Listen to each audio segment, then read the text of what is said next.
Super Smash Brothers Brawl, the black sheep of the Smash Brothers. Being much slower than Melee, much more floaty than Smash 64, and it has tripping. It is widely seen as the weakest Smash.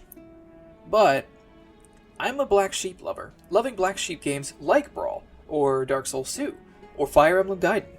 While I totally get that Brawl is not that great for competitive, I played a lot of Subspace Emissary with my younger brother, so it holds a special place in my heart. But that's not a challenge run, that's just a playthrough. So what if we pump up the difficulty to Intense, the maximum setting? To start out, I am joined by my friend Seth, and we both haven't really touched Brawl since Ultimate came out, so we are both extremely rusty. Before Ultimate, I was able to play any character pretty well. Now though, we're both just trash. But we are both just filled with nostalgia and determination. The first level has us duel Mario, or Mario, or Mayro, as Kirby. With the two of us, it really isn't that bad. Bringing him down, a big spaceship flies by, and then we have to fight our first horde fight. The horde does take most of our stocks, but we bring it down. Then we fight Petey Piranha, who has captured Zelda and Peach. This is the first choice we get about which way the story is going to go, and we opt to free Zelda rather than Peach. After freeing Zelda, Wario shows up with some sort of cannon and blasts Peach. While rushing to save her, a subspace bomb goes off and completely consumes the arena. Moving on to the second level. Pit was watching the fight from his magic pool and gets a quest from Palutena to go try to help. Not long into the level, we discovered just how hard this challenge is going to be. The horde fights are just incredibly challenging. Without a way to just run away, we have to fully fight every single enemy. Even if we clear the fight, if we have to travel just a bit further and then run out of lives, it brings us back to the last room we entered, meaning we have to fight the horde again. Reaching the end of the room, we encounter our first mini-boss, a Greep. We realize very quickly that we can't even really be hit by it, or we're just going to be thrown off screen. While we're both pretty decent at Smash Brothers, Brawl just feels so awkward after having not touched it for a decade. We are both a little rusty with something that I feel like I was once a professional with. In this level, we had also discovered that certain enemies and some of the environmental pieces move significantly faster than what I remember, like these glunders here, or this floating platform. All in all, this level wasn't that bad. It was a good introduction for what is to come. The next level has us playing as Zelda and Kirby, neither of which are as good as Pit. At one point in this level, we got kind of stuck. We encounter our first spawner, which was infinitely spawning these mites, and only after killing the spawner our screen would be unlocked and we could move forward. Not far after the first horde fight, there's another horde fight with more mites. After running from boulders for the second time, we fight another Greep. Wait, no, 2 Greeps. Great. After reaching the end again, it only spawned 1 Greep. So I guess the game just doesn't like me. Next level has us playing as Donkey Kong and Diddy. This level was far easier than the previous two. The enemies were mostly just Koopas and Goombas. We only died like once or twice, mostly in the auto-scroller where we got shot by these bullet bills. Next level we meet more enemies for the first time. This is a Boroboros. They are extremely annoying because they just blow us away. But also at this difficulty, they hit so hard that they will kill us if they actually hit us. We also meet Ticken for the first time, which I think they're called that because they were really ticking me off. Look at how I got up to this optional door. This level also really wasn't that bad. There is another horde fight near the end, but that's really the limit of what the challenge was for this level. The next level opens up with a battle against Rayquaza. Playing as a kind of average Twitter user at a dying news station, the fight kind of blindsided us with just how fast he moved. Oftentimes we just didn't have time to react. After winning, Fox and Diddy have a level together, and it still isn't quite the challenge we were expecting. We have to restart a few times, but it's usually the auto-scroller sections that are doing us in. To end out this level, we have to fight a dark form of Bowser. During this fight, we realize that some of the character battles are going to be incredibly hard. With the difficulty on Intense, they dodge so fast, they tank so much damage, and they can launch with just a basic attack. Next level, we get to play as Lucas, and I instantly get killed by the Poke Statue. One thing I did not expect is how fast some of these auto-scroller sections would go. After escaping the statue, Ness shows up and blows up the statue. That one that has 1 million health. Or crashes the game if you don't use a New Year's Eve bomb or PK Flash. After that, Pokey shows up and fights us. He takes 3 separate attempts to actually beat. The next level after Pokey is pretty easy. We get Pokemon Trainer to go along with Lucas, and it doesn't give us that much trouble. Next level we play with Marth and Marth, which in Brawl he's really bad. He is significantly slower and he doesn't hit very hard. Near the end of the level we get Meta Knight to join us, and then we encounter one of the worst horde battles in the entire run. There is a soft and gentle breeze in this fight that slowly pushes us to the left of the screen. This combined with some of the stronger and more annoying enemies, this fight took around 15 minutes for us to actually win. After the fight, there's more level. At the end of an auto-scroller, there's a horde fight with a Greep, and then another horde fight with some more awful enemies. After clearing that fight, there's another horde fight. After making it through all of that, there's still more level. This one has us jumping in and out of minecarts. After we reach the end of the cave, we get Ike, and there's even more level. Reaching the end of the section, there's yet another horde fight. This level just feels like a Fire Emblem level, where I'm just wading through hundreds of enemies and it takes me 6 hours just to finish a single oh, the level's over. The next level pairs up Yoshi and Link, and since Link was Seth's main, I get stuck with Yoshi. Even with Yoshi, we are able to clear the level pretty quickly, and now for the first time in this playthrough, we decide to use some stickers. Stickers in Subspace Emissary slightly increase certain stats, so we can use it to make our primary characters do slightly more damage, or start with certain items. Now wait, calm down. I hear your fingers typing on your $250 keyboard. Stickers don't really add to the challenge. And yeah, I get that. But I forgot exactly how they work, so I ended up wasting a bunch of the good ones, only to realize at the very end that if you place multiple with the same effect, you only get the benefits for the one with the highest stats. So please, chill. The next level has us playing as Samus, but Samus doesn't have her armor, which means she's terrible. Part of the way into the level, we find the renewable energy I've been hearing so much about these days. This level also had a horde fight with 2 row turrets, which were not exactly easy to deal with. The best solution we had was just to split up and both attack a different one. We ended up restarting this level a lot. This combination of characters was just not doing us well. Seth, no way you just whipped that. The next level opens up to Zelda getting lasered by Bowser, and then Pit and Mario have to fight an evil version of her. Which, as Pit, I just spammed arrows while Seth actually fought her. Next, Link finds out that we beat up his princess, and now we get to fight him and Yoshi, which 2v2 actually goes really poorly. Second attempt does go better and we're able to crush them. After that fight, we realize that we have the same goal, to get our princess back, and we join together. This level is where we started to notice the game getting a lot harder. We actually have a few good characters in our group, but it definitely feels like the enemies are getting stronger. The end has this fight with a Greep and 2 Spacs. Fortunately, on the winning attempt, the Greep just jumped off the edge while I was dead. The next room has us riding minecarts again, but after those couple of fights, the rest of the level was pretty easy. Next level has us back with Lucas and Pokemon Trainer, which Lucas is actually my main, so I'm looking forward to this change of pace. The level went off pretty easy, aside from one hallway where Seth had racked up a massive 643% damage, and I got an enormous 729%, which is some of the highest damage that we even saw in this playthrough. There was another gank fight, and then we battled my ex-wife. Actually, Seth, could you take over for a second? I gotta deal with that. The next level has us spelunking with the Nintendos. This level has some moving rocks that are looking to turn us into paste. Everywhere. Other than a couple big horde fights and this unreasonably fast spinning platform, there wasn't much to this level. Next level, we return to Lucas and Pokemon Trainer. This level has us rushing through closing doors and moving walls. There was this one room with an auto scroll that ran for a while, after which we got another Pokemon, Ivysaur. The last area of this level has us do several big fights in a row, with no healing and no doors. First, it's the Swordbirds, and then the Tank Lancer, then more Swordbirds, and the things that blow me. Then there's more Swordbird, and Shadows with Blades. Then there's a big sprint. After that, we fight Charizard. That was bad. That was a really bad situation.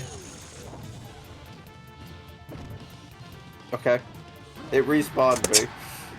Just push him off the edge. Next level, we return to Marth, Ike, and Meta Knight. This was another dreadful commentary on how hard a level is when you have 0 ranged options, and there's too much wind. It gave us a lot of trouble, having to restart several times just to get good RNG with some of the rooms. At the end of the mission, we fight Gallium, which is one of our counters. We only had to retry it once. And then we immediately have to fight him again. This time as Pokemon Trainer and Lucas, which we first try because Lucas. The next level brings us back to the Nintendo Bros, which was only bad at one point. This single fight. There's wind again, and this time there's a creep. This fight took us 7 attempts. After surviving with 545% damage, Sam found out why he's not supposed to play in traffic, and had to attempt the fight again.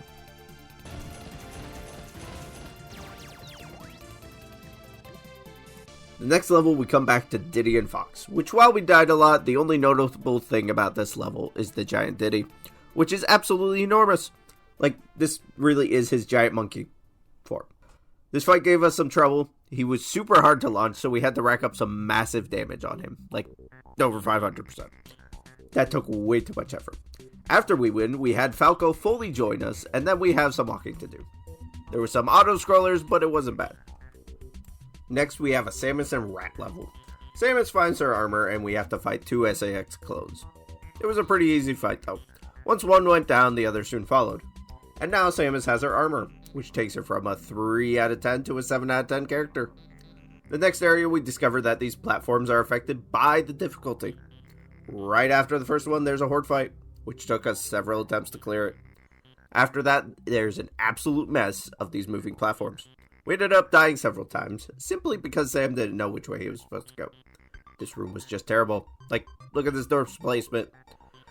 Why would they do that? The rest of the level went off without a hitch. We battled Ridley at the very end, but Sam had done a ton of boss battles as a kid, so we beat him first try. Next level, tragically, we play as Olimar. Probably one of the worst characters in the game. He's small, he's light, he doesn't do any damage. It's just not good. Not only that, but these Robs have been taking their supplements because they just destroy us. We spent a ton of time just trying to get through the opening room because of how easily we were getting thrown off the screen. Actually, let's count how many times we died.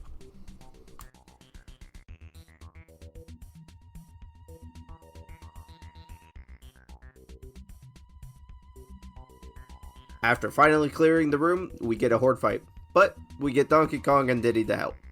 So it goes far better than the level. Next level is another one Sam was dreading, the Ice Climbers level. The mechanic consists of going up a mountain, which with how strong the enemies are, spikes everywhere, and the sheer size of the room, we had to restart several times. The final stretch has us launching upward with cannons, but these flow enemies were one of the worst we had to deal with, since they heal automatically and hit like a semi. This was probably the most frustrating room so far, and so help me, each climb took roughly 2 minutes, only to die at the very top, and we died 13 times. The rest of the level was still awful, but not as bad as that first room. At the very top, we battled Meta Knight as Lucario, because when presented the choice, and taking all stats into consideration, there recovers and Sam got a hammer. The next level returns to the Nintendo Bros. In a massive horde fight, this one actually took us a few tries, even though we had Link and Pit. We fight a little bit of everything, and they have no mercy. The final push has a row turret and 2 giant pyramids. Sorry, make that 4 giant pyramids. Best solution we found was to knock them into the pit, rather than actually fight them. Like in Dark Souls, the greatest threat is gravity. Next level, we get to play as Snake. A slippery snake. I'm a slithery little sneaky snake. Then we meet up with Meta Knight and Lucario, and they join up with Snake. After that section, we do fight an Evil Fruit and Link, which, even with extra lives, did prove some challenge. Then we play as Sheik and Peach, which goes about as well as you would expect. Finishing the level with 762% damage wasn't exactly how we wanted it to go, but we did clear it. Next level, Falco and Fox joined up with Snake, Lucario, Peach, and Sheik to fight Duan. At first we tried to stay on the outside and attack him from behind, but it just caused a lot of deaths. Best strategy Sam found was using Fox to shoot at Duan with his laser pistol, and then drag the missiles he fires back into him for some big damage. Well, I won that custody hearing. I get the 6 or 7 cats we have. Alright, where was I? After taking him down, we return to Samus and the Rat, which has us searching for the correct door in order to progress the level. This music here, brother and I were playing Metroid Prime 2 multiplayer, and when we would play games like that, we wouldn't actually be competitive necessarily. Like, we wouldn't try to win. I was a couple years older, so like it was much easier for me to win those types of games. I remember at one point we were playing and we had the grappling beam in the fight, and there's like these like grapple points across like the middle of the arena, and we would just like swing back and forth going woohoo! Oh yeah! I can remember my mom apparently could hear us, and she's like, "Stop!" Like, I'm sorry, Mom. I didn't know you could hear us. I'm just playing games. After story time, we die at the end of the level to the bunch of robs, because of course. We emerge to find a massive bomb stash that ends the level, for some reason. We return to Captain Falcon and company for a super hard opening room again, which, after clearing the first enemy, we have just Olimar left. Great. After dying and restarting, we find a spinning platform with a whole bunch of rocket robs, which absolutely destroy us. We had to try this room so many times that we had actually memorized the spawns and calculated which attacks to use and where to use them. After clearing the rocket robs, there is more enemies that spawn, and we're back with the laser robs. We did clear it the second time we made it to this point, fortunately. The next section of this level has us hit 3 switches to open a door, and then there's a horde fight on a platform that moves up. I soloed the entire room up until the very end, where I got killed by a giant Voltorb. Running it back, we didn't lose any of our stocks and we were able to easily finish the level. And we also met up with Samus. It's over, Anakin. I have the high ground. Now we have a massive fight again, but this time we have our own Rob, so it's not quite as bad as I was expecting. The main issue was actually these Armank things. Since we could only damage them when their green bubble thing was exposed, we first needed to break their mechanical arm. If it was just one, it wouldn't nearly have been as bad. But with two, you practically need to keep both players alive just to win. The final attempt had one tank get stuck slightly off screen, so I was able to fight them one-on-one for a little bit. They ended up stacking and I was able to sit between them and just barely attack both of them simultaneously. After the fight, we have an auto-scroller, and it was absolutely terrible. It took 3 different runs to get through. Next, Ridley is back, and he's also a cyborg. But we did first try this fight. And then there was Subspace. With all of our teams joined together, we have a ton of characters to pick from. I get to play as Lucas, and Seth goes for Link. This level was terrible. There is a horde fight, then an auto-scroller, then another horde fight with spawners, then another horde fight with an Armank, then another fight with a Greep and a bunch of giant primates. At this point, we opted to switch to heavier characters because my boy was just too light. After several, and I mean several attempts, we are finally able to clear the last fight, and we get to see that Blue Man Group is actually puppeteering Master Hand. Returning to Subspace, what is wrong with you? We have to play as Luigi, Ness, and DDD.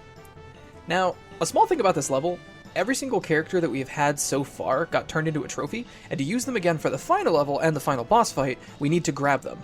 My main is Lucas. I know his moves the best, I know what does the most damage, and right here, this is me, running past him through the door. You might ask, why? And the answer is, I don't know. In all honesty, I might not have used him anyway for the final boss fight because he is so light, but I still wanted him. Anyway, this level is really tough. Luigi and Ness have less than desirable mobility, and they're both very light. But we were able to have a decent pace grabbing our characters back and taking names.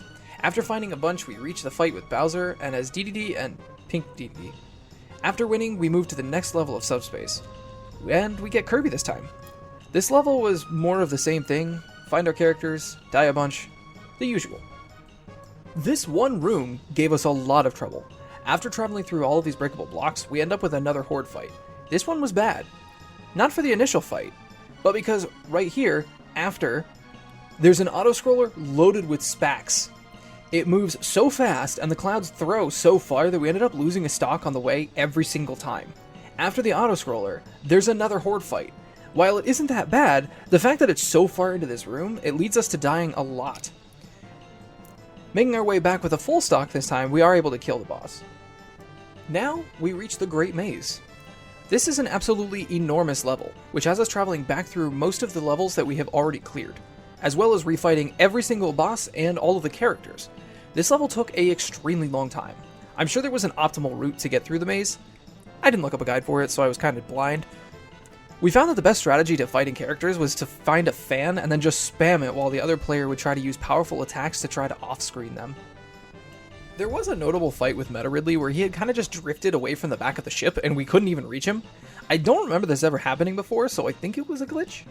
The next attempt he still did that, but he didn't get nearly as far and I was able to reach him. But otherwise the Great Maze wasn't too bad. After fighting through every single boss again, all of the characters, and running through a room from every single level again, we finally gain access to the final boss. Taboo was really, really tough. He has a couple of grab attacks where I couldn't really find a way to avoid them. Most of his other attacks, while dangerous, could be avoided pretty easily. This triple shockwave was tricky, but with good timing you could dodge them. His laser eyes also didn't seem to have a solution to them, but it didn't do nearly as much damage, so it didn't matter nearly as much.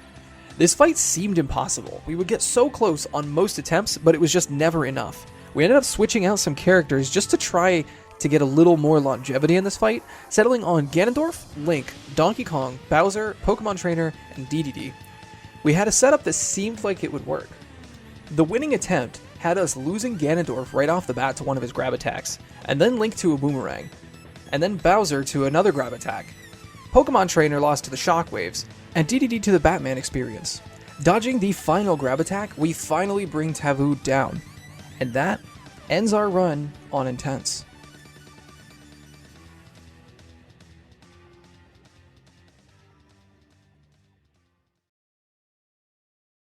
It's freaking garbage! We got a car! Freaking truck! Holy crap, that was so hard. That was a good time. That was rough, but it was fun. It was a good time going through this again. I have been feeling very nostalgic playing through this, actually. It does remind me, I like almost have like a childlike wonder of when I was a little kid, or not a little kid, but like I was a kid playing Super Smash Brothers. Like, I feel like I've lived a lifetime away from this game without like even having thought about it. Like I really hadn't been like, you know, I should play Subspace Emissary. And I kind of forgot how good it actually is. Like, it is really, really fun. As stupid as that final boss fight was, it is a lot of fun. Hey, you. I see you made it to the end of the video. Don't forget to like and subscribe.